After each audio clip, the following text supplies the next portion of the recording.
G'day everyone and welcome to Digital Closings. I'm Michael Madsen. Now, Digital Closings R420 is The Noughties 2010 DVD from 7 Sport, and here we go.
Indigenous players did it all in the noughties, winning Brownlow, Coleman and Norm Smith medals.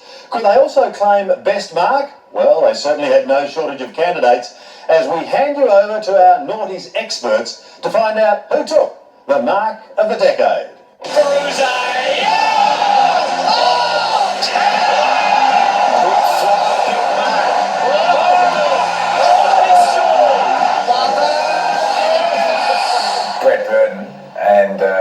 And Russell Robertson were probably the two most spectacular, consistent high marks.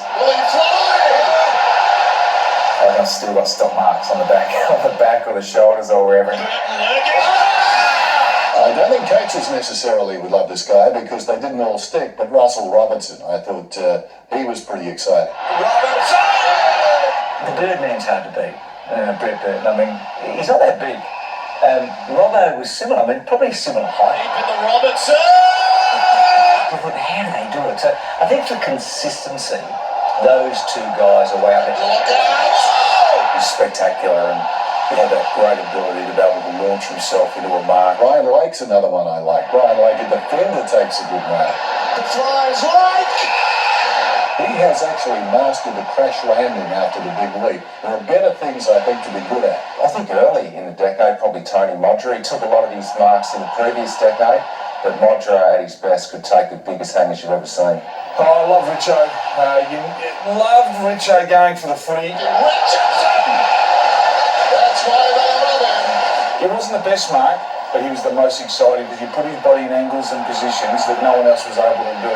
Yeah, I think when you're talking about most courageous, you think about going back with the flight, and one of Nick Riewoldt taking Sydney was absolutely outstanding. Look out! Oh, Riewoldt, remarkable! Nick Riewoldt, I reckon, he took an absolute classic up in Sydney, laying back with the flight. Jonathan Brown did the same. He got mark of the year one year against the Hawks. Otto's a massive guy. His nickname's Pill because he's got a massive head.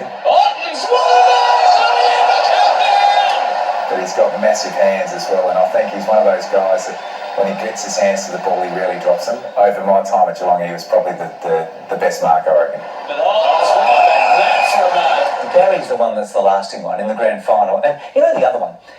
Michael Gardner takes that mark against Geelong. Could you imagine if that had been the grand final? Riewoldt, it's in his ballpark.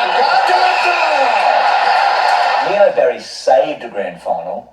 Michael Gardner wins a home and away match. So it all depends on the stage. The kick, the result, the roar!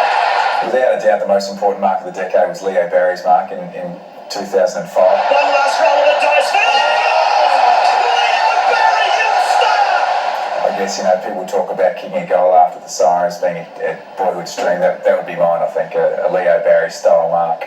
I think the best mark of the decade would have to be Leo Barry, simply because it was the most meaningful mark of the decade. I think other marks are remembered from week to week, month to month, year to year, but I think that one, when we talk about marks, is going to be there.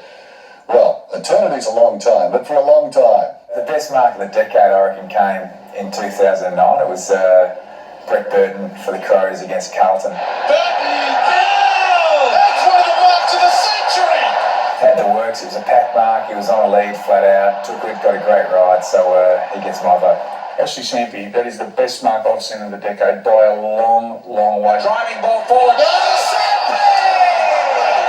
All of a sudden you see this bloke, Ashley Sampi, rise. Now I'm about 300 rows back, and he looked like he was parallel with me in flight. I think Gary Moorcroft's mark at Etihad Stadium that night was just unbelievable. Hooks it. I can just still recall him going up, thinking, is he going to stop or come down again? He just went, boom. And I was calling at the time, and it just took my breath away. The one thing I do like about it is one of my best mates, Ben Harrison, is there with his opponent sort of shepherding him out where he should have come over the top and spoiled, or else that mark might never have happened. If I didn't say that night, that was special. I'll tell you how good it is, it'll be on CNN. That was unbelievable. Oh my God, it's getting better. Yes, I'm sure we can argue over that one for a very long time. Well, that's our take on footy in the noughties. I hope you've enjoyed reliving it all as much Thanks as for I have. watching There Jimmy are certainly Closings. some wonderful We will memories. see you next time And I hope you can here join us on again Patterson soon, when, AFL. once again, we I'm delve Lachlan into the Patterson. vault next time Good night. on Footy Flashbacks.